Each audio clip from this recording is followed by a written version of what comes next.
മൺസൂണിന് മുൻപേ ദുരന്ത ഭൂമിയായി തിരുവനന്തപുരത്തെ തീരദേശ മേഖല. മുതലപ്പുഴയിൽ അപകടങ്ങളുടെ പരമ്പര. 2 ദിവസത്തിനുള്ളിൽ 4 വള്ളങ്ങളാണ് അപകടത്തിൽപ്പെട്ടത്. സർക്കാരിന്റെ അനാസ്ഥയ്ക്കെതിരെ പ്രതിഷേധത്തിലാണ് തീരദേശ ജനതയും. ടിൻഡുദാസ് ഒപ്പം ചേരുന്നുണ്ട് തത്സമയ വിവരങ്ങളുമായി. ടിൻഡു, ഏതായാലും തീരദേശ ജനതയുടെ അറുതികൾക്കും ദുരിതങ്ങൾക്ക് ഒരു അറുതിയില്ലാതെ തുടരുക തന്നെയാണ്. ഈ എത്ര ആവശ്യപ്പെട്ടിട്ടും ഇവരുടെ ദുഃഖം കേൾക്കാൻ സംസ്ഥാന സർക്കാർ തയ്യാറാകുന്നില്ല എന്നത് അതീവ ഖേദകരം. അതൊരു ഭാഗത്ത്. ഇനി മുതലപ്പുഴയിലെ അപകടങ്ങൾ പരമ്പരയാവുകയാണല്ലോ.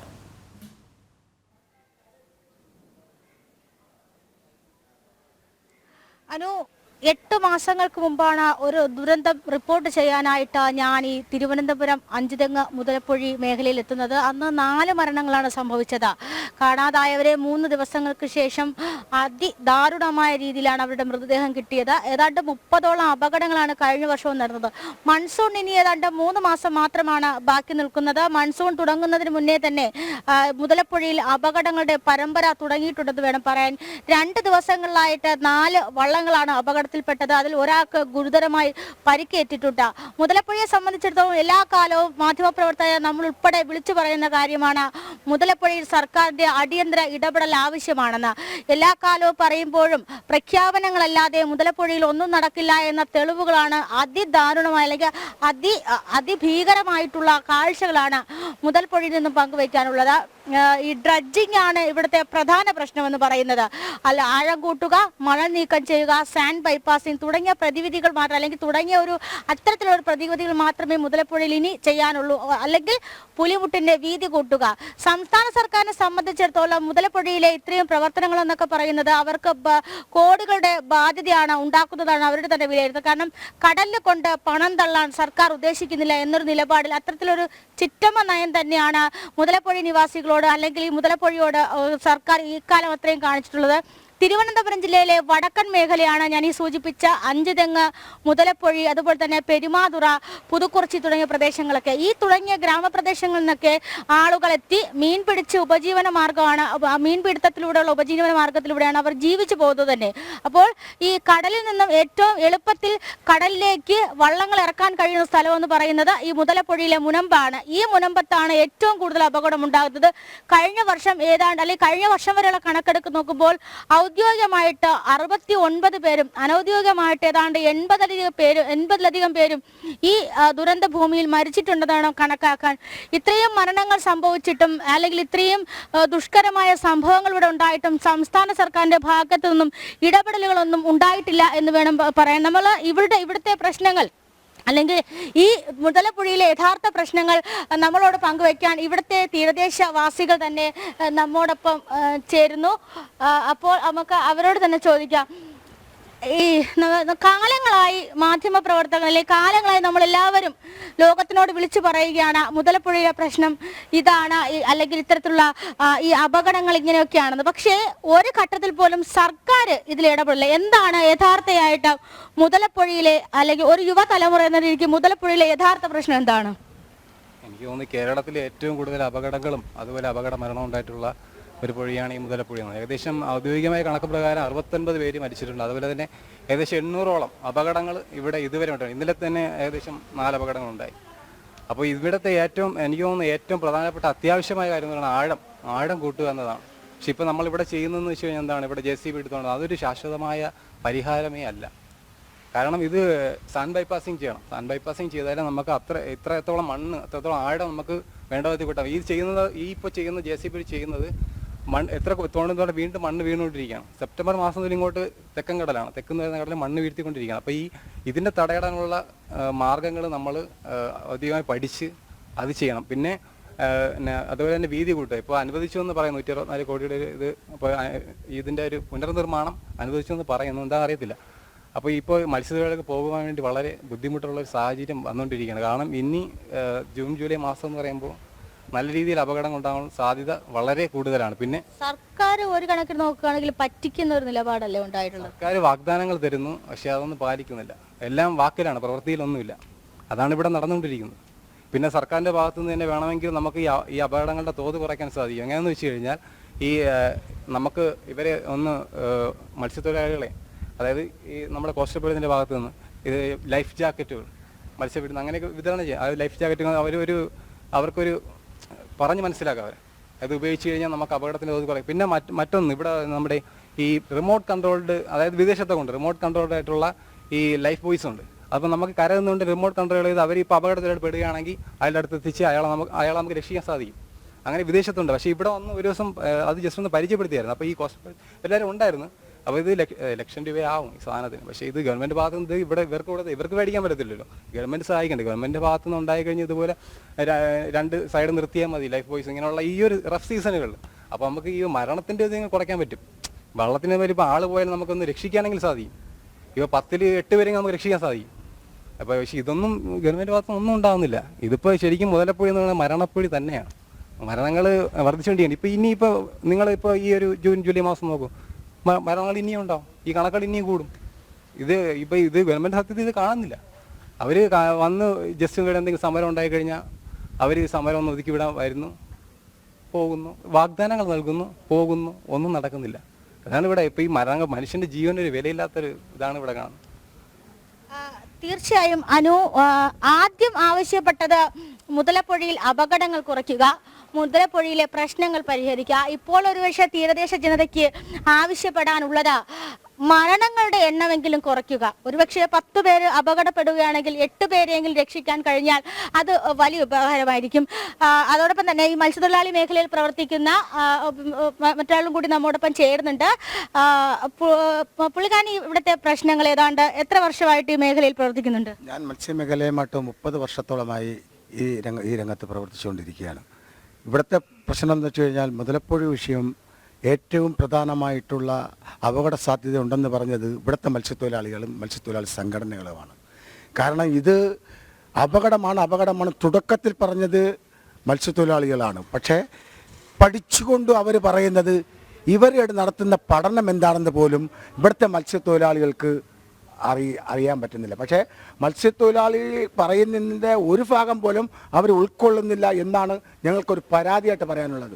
ഇവർ പഠിച്ച പഠനം, ഈ പഠനം കൊണ്ട് ഇവിടുത്തെ മുതലപ്പുഴയിൽ എന്ത് ശാശ്വത പരിഹാരമാണ് ഇവിടെ ഉണ്ടായെന്നാണ് ഞാൻ മനസ്സിലാക്കുന്നത്. കാരണം ഇവർ ഇത്രയും കാശ് കൊടുത്തു പഠനം നടത്തി പഠന റിപ്പോർട്ട് വന്നു, അതിനൊരു പരിഹാരം ഇതുവരെ കണ്ടില്ല. ഏതാണ്ട് 69ഓളം മരണങ്ങൾ സംഭവിച്ചു, 200-ൽ കൂടുതൽ അപകടങ്ങൾ സംഭവിച്ച ഈ മുതലപ്പുഴയിലും ഇത് ആവർത്തിച്ചുകൊണ്ട് വരുന്നതായിട്ടുള്ള ഒരു സൂചനയാണ് ഈ 2 ദിവസം നമ്മൾ കണ്ടത്. 5 അപകടം 5 വള്ളമാണ് ഇപ്പോഴും മറിഞ്ഞത്. പക്ഷേ ഭാഗ്യം നമ്മുടെ ആരുടെയും ജീവൻ ഇപ്പോഴും പൊലിഞ്ഞിട്ടില്ല. പക്ഷേ ഇതൊരു ശാശ്വത പരിഹാരം കാണണമെന്ന് പറഞ്ഞുകൊണ്ട് കേരള സർക്കാരും ആദ്യം വാഗ്ദാനം നൽകി. ആ വാഗ്ദാനം പ്രകാരം ഇവിടുത്തെ മത്സ്യത്തൊഴിലാളികൾ വിചാരിച്ചത് ഇതൊരു നല്ലൊരു പരിഹാരം കാണും, പഠന റിപ്പോർട്ട് തയ്യാറാക്കി ഇതിന് പരിഹരിക്കും എന്നുള്ള മനോഭാവത്തിരുന്നതിൻ്റെ പശ്ചാത്തലത്തിൽ പരിഹരിച്ചിട്ടില്ല. അതിനുശേഷം കേന്ദ്ര സർക്കാർ എന്തു വെച്ചാൽ വിദേശകാര്യമന്ത്രി ഇവിടുത്തെ മുരളീധരൻ പുള്ളി ഇവിടെ ഇടപെടുകയും കേന്ദ്രത്തിൽ നിന്നും ഒരു റിപ്പോർട്ട് കേരളവും കേന്ദ്രവും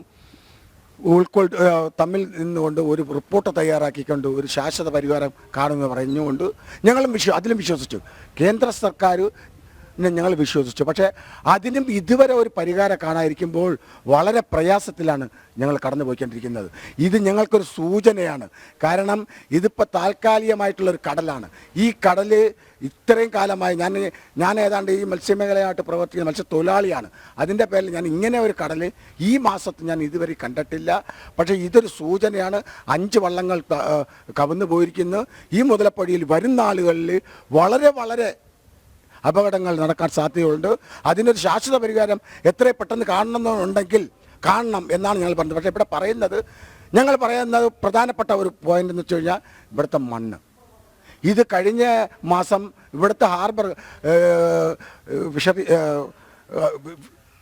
മുതലപ്പുഴ ഹാർബർ ഉദ്യോഗസ്ഥനും നമ്മുടെ central government state government chief എഞ്ചിനീയറുമായിട്ട് ഇരുന്നുകൊണ്ടുള്ള ഒരു സംയുക്തമായിട്ട് ഒരു ചർച്ചയിൽ പറഞ്ഞത് എത്രയും പെട്ടെന്ന് ഇതിനൊരു പരിഹാരം കണ്ടെത്താൻ ഇവിടുത്തെ മണ്ണ് റദ്ദ് ചെയ്ത് മാറ്റാമെന്നാണ് പറഞ്ഞത്. ഇവിടെ അദാനിയുടെ കൊടുത്തിരിക്കുന്ന ഞാൻ അറിഞ്ഞിട്ടുള്ളത് പോയ മാസം മാർച്ച് ലാസ്റ്റായിരുന്നു. ഇപ്പോൾ ഏതാണ്ട് ഏപ്രിൽ പകുതി വരെ ഇത് കൊടുക്കുന്നു. പക്ഷേ എന്നിട്ട് ആ മണ്ണായിട്ട് തന്നെ കിടക്കുന്ന ഇതിനൊരു ശാശ്വത പരിഹാരം കണ്ടില്ല. പക്ഷേ എത്രയും പെട്ടെന്ന് അടിയന്തരമായിട്ട് ഇവിടെ സർക്കാരുകൾ രണ്ട് സർക്കാർ, കേന്ദ്രവും കേരളവും ഉൾപ്പെടെയുള്ള രണ്ട് സർക്കാരുകളും ഈ അടിയന്തരമായിട്ട് ഇവിടുത്തെ മണ്ണ് റദ്ദ് ചെയ്ത് മാറ്റുക.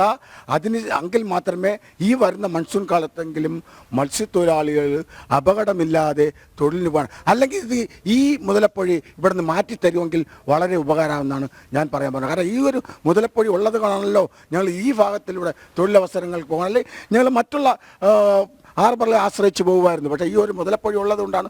അപ്പോൾ അതിന് സുരക്ഷിതമായിട്ടുള്ള ഒരു രീതിയിൽ കണ്ടെത്തുവാൻ സർക്കാർ അടിയന്തരമായിട്ട് ചെയ്യണം എന്ന് മാത്രമാണ് എനിക്ക് പറയാനുള്ളത്. തീർച്ചയായിട്ടും ഈ മുതലപ്പൊഴി തന്നെയാണ് പ്രധാന പ്രശ്നം. മുതലപ്പൊഴിയുടെ വീതിയാണ് പ്രധാന പ്രശ്നം. ഒന്നില്ലെങ്കിൽ മുതലപ്പൊഴിയുടെ വീതി കൂട്ടുക, അല്ലെങ്കിൽ ഈ ആഴം കൂട്ടുക. ഇതിൽ ഏതെങ്കിലും രണ്ടിൽ ഒരു കാര്യം ചെയ്യുകയാണെങ്കിൽ ഒരു പക്ഷേ ഇവിടുത്തെ ദുരിതങ്ങൾക്കൊക്കെ ഒരു പരിഹാരം ഉണ്ടായിരിക്കും. കാലങ്ങളായിട്ടും ഇവർ അറിയിക്കുന്ന കാര്യമാണ് മുതലപ്പൊഴിയുടെ വീതി കൂട്ടുക എന്നുള്ളത്. ഏതെങ്കിലും ഒരു ഘട്ടത്തിൽ ഇത്തരത്തിൽ മുതലപ്പൊഴിയുടെ ആഴം കൂട്ടുന്ന നടപടികളിലേക്ക് സർക്കാർ കടന്നതായിട്ട്, അല്ലെങ്കിൽ അത്തരത്തിൽ തീരുമാനത്തിലേക്ക് എത്തിയിട്ടുള്ളതായിട്ടൊക്കെ അറിയാവോ? നിരവധി തവണ തീരുമാനങ്ങൾ എടുത്തിട്ടുണ്ട്. ഇവിടെ ആഴം കൂട്ടുന്ന നടപടികൾ ചെയ്തിരുന്ന അദാനിക്ക് ഇവിടുത്തെ ഗ്യാരണ്ടികൾ ഉണ്ടായിരുന്ന ടൈമിൽ കൃത്യമായിട്ട് ഡ്രഡ്ജിങ് നടന്നിട്ടുണ്ട്. അദാനിയും സർക്കാരും തമ്മിലുള്ള കരാറുകൾ ഇവിടെ അവസാനിക്കുന്ന സമയപരിധി ആയപ്പോഴാണ് ഡ്രഡ്ജിങ്ങിന് നടക്കാതെ വന്ന ഒരവസ്ഥ വന്നത്. അദാനിക്ക് ഇവിടെ ഈ ഹാർബർ കൊണ്ട്, അല്ലെങ്കിൽ ഈ മുതലപ്പൊഴി വഴി അവിടുത്തെ വിഴിഞ്ഞം ഹാർബറിലേക്ക് സഹായം ഉണ്ടായിരുന്ന ഒരു ഘട്ടം വന്നപ്പോൾ അവരുടെ ബോട്ടുകൾ കയറുന്നതിനും കപ്പലുകൾ കയറുന്നതിനും കല്ല് കൊണ്ടുപോകുന്നതിനും ഒക്കെ സഹായകരമായ രീതിയിൽ വലിയ ഡ്രഡ്ജിങ് കൃത്യമായിട്ട് നടന്നിരുന്നു. ഇപ്പോൾ അവർക്ക് ഈ ഹാർബർ കൊണ്ട് ഗുണമില്ലാതെ വന്നത് കൊണ്ടിട്ടാണ് ഇവിടെ ഡ്രഡ്ജിങ് നടക്കാതെ പോകുന്നത്. കൃത്യമായ ഡ്രഡ്ജിങ് നടക്കാത്തത് കൊണ്ടാണ് ഇവിടെ മൗത്തിൻ്റെ ഭാഗത്ത് നിരന്തരമായ അപകടങ്ങൾ ഉണ്ടാകുന്നത്. മണൽ കുന്നുകൂടുന്നത് കൊണ്ടിട്ടുണ്ടാകുന്നതാണ്. കഴിഞ്ഞ 2 മാസം മുമ്പ് കിടന്ന ചർച്ചകളിൽ പോലും ഡ്രഡ്ജിങ് ചെയ്ത് മാറ്റുമെന്നാണ് ഇവിടെ നമ്മുടെ ഫിഷറീസ് മന്ത്രിയുടെ ഓഫീസിൽ വെച്ച് തന്നിട്ടുള്ള വാഗ്ദാനം. അന്നത്തെ ആ വാഗ്ദാനത്തിൽ ഇവിടെ നടന്നുകൊണ്ടിരിക്കുന്ന, നമ്മളിപ്പോൾ നിങ്ങൾക്ക് നോക്കിയാൽ കാണാം, ഒരു മണ്ണ് മാന്തി യന്ത്രം കൊണ്ട് കുറച്ച് മണൽ മാറ്റി വിടുന്ന ഒരു പ്രക്രിയയാണ് നടക്കുന്നത്. അതൊന്നും കൊണ്ട് ഇതൊരു പരിഹാരം ഉണ്ടാക്കാൻ നിലവിലെ സാഹചര്യത്തിൽ കഴിയത്തില്ല. ഒരുപക്ഷെ അത് ഇവിടുത്തെ ജനങ്ങളെ പറ്റിക്കുന്നതല്ലേ? ഈ JCB കൊണ്ടുവന്ന് മണ്ണ് മാറ്റുക എന്ന് പറയുന്നത് എത്രത്തോളം കടലിൽ നിന്ന് അങ്ങനെ മണ്ണ് മാറ്റാൻ പറ്റും? അരിയാഹാരം കഴിക്കുന്ന എല്ലാവർക്കും അറിയാവുന്ന ഒരു പറ്റിക്കലാണെന്ന്. അതൊരു പറ്റിക്കലാണെന്ന്. ഇത് ഈ മണൽ വെള്ളത്തിൽ നിന്ന് കോരിയെടുക്കുന്ന ഒരു കുട്ടയിൽ എടുക്കുന്ന മണൽ എത്ര വരും? ഇത് കുബിക്കടി അനുസരിച്ചാണ് അവർ ഡെപ്യൂട്ടി ഡയറക്ടറായിരുന്ന അദീല മാഡം ഈ വിഷയത്തെക്കുറിച്ച് പഠിച്ച് അവർ ഞങ്ങളുടെ മുമ്പിൽ വെച്ച് കാൽക്കുലേറ്റ് ചെയ്ത് പഠിച്ചതാണ്. അത്രത്തോളം പ്രാപ്തിയായിട്ട് കൊണ്ടുപോകാൻ കഴിയില്ല എന്ന്. അപ്പോൾ അതൊക്കെ നിലനിൽക്കുമ്പോഴാണ് ഞങ്ങൾ അന്നും ആവശ്യപ്പെട്ട് ഡ്രഡ്ജിങ്ങിലൂടെ പരിഹാരം ഉണ്ടാകും. കാര്യം ഇവിടെ നേരത്തെ ഡ്രഡ്ജിങ്ങിനുണ്ട ഓസ് അവിടെ എപ്പോഴും കിടപ്പുണ്ട്. ഈ വടക്ക് ഭാഗത്തുള്ള കരയ്ക്ക് പ്രധാന കാര്യം ഡ്രഡ്ജിങ്ങിലൂടെ മാറ്റിയെടുത്ത മണലുകളാണ്.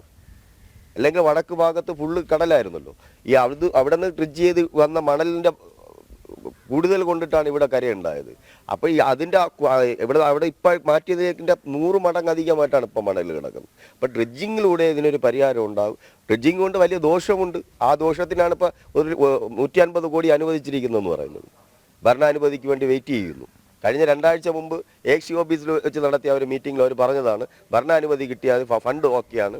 150 കോടി രൂപയുടെ ഫണ്ട് അനുവദിച്ചിട്ടുണ്ട്. ഭരണാനുമതി ഇലക്ഷൻ പ്രഖ്യാപിക്കുന്നതിന് മുമ്പേ കിട്ടുമെന്നുള്ള പ്രതീക്ഷയിലാണ് ഡിപ്പാർട്ട്മെന്റ് എന്നാണ് പറഞ്ഞത്. ഇലക്ഷൻ പ്രഖ്യാപിച്ചു, അവരുടെ ഭാഗത്തുനിന്നും ഇത് ഒരു അനക്കം ഉണ്ടായിട്ടില്ല. 2 ഡ്രഡ്ജറുണ്ട്, അതിൽ ഒരെണ്ണം മണ്ണിൽ കുരുങ്ങി കിടക്കുകയാണ്. മറ്റേത് പ്രവർത്തിക്കുന്നുണ്ടോ? അത് രണ്ടും പ്രവർത്തിക്കും. ഡ്രഡ്ജർ അല്ല, യഥാർത്ഥത്തിൽ മണൽ കൊണ്ടുപോകുന്നതിന് വേണ്ടി ഉപയോഗിക്കുന്ന ഒരു ബോട്ടാണ്. ഡ്രഡ്ജർ അതല്ല. ഡ്രഡ്ജർ കഴിഞ്ഞ ദിവസം നടന്ന അപകടങ്ങളുടെ പശ്ചാത്തലത്തിൽ DYSPയുടെ ഒരു സംഘം ഇവിടെ വന്നിട്ട്, ഞാൻ അവരുടെ കൂട്ടത്തിലുണ്ടായിരുന്ന ആളാണ്. അന്ന് അവരുടെ അടുത്ത് ഞാൻ എപ്പോഴും പറഞ്ഞത്, അന്ന് നമ്മളടുത്ത് പറഞ്ഞ ഡ്രഡ്ജിങ് ആണ് നടന്നിരുന്നെങ്കിൽ ഇന്ന് രാവിലെ ഉണ്ടായ 2 അപകടം, ഒരു 2 ചെറിയ വെള്ളം, ഒരു വലിയ വെള്ളം നിർഭാഗ്യവശാൽ രക്ഷപ്പെട്ടു പോയതാണ്. അപ്പോൾ അന്ന് പറഞ്ഞ അത് നടന്നിരുന്നെങ്കിൽ ഇതിവിടെ ഇന്നുണ്ടാവില്ലായിരുന്നു. എൻ്റെ മുന്നിൽ വെച്ചിട്ടാണ് അദ്ദേഹം ഡിപ്പാർട്ട്മെൻറ്റിലെ ഫിഷറീസ് വകുപ്പ് മന്ത്രിയുടെ PA വിളിക്കുകയും അദ്ദേഹമായിട്ട് സംസാരിക്കുമ്പോഴാണ് അദ്ദേഹം പറഞ്ഞിരിക്കുന്നത് ഒരാഴ്ചക്കകത്ത് വരാമെന്നാണ് ഇന്നലെ ഞങ്ങൾക്ക് തന്നിരിക്കുന്നത്. കാര്യം ഇവിടെ കൊണ്ടുവരാനുള്ള ഡ്രഡ്ജിങ് മിഷൻ അഴീക്കൽ ട്രെയിൽ നടത്തിക്കൊണ്ടിരിക്കുകയാണ്. പണി പൂർത്തിയാക്കി ട്രെയിൽ നടത്തിക്കൊണ്ടിരിക്കുകയാണ്. ഒരാഴ്ചയ്ക്കുള്ളിൽ വരും എന്ന് പറഞ്ഞു. ഇത് ഒരുപാട് മാസങ്ങൾക്ക് മുമ്പ് പറയുന്നത് തന്നെ.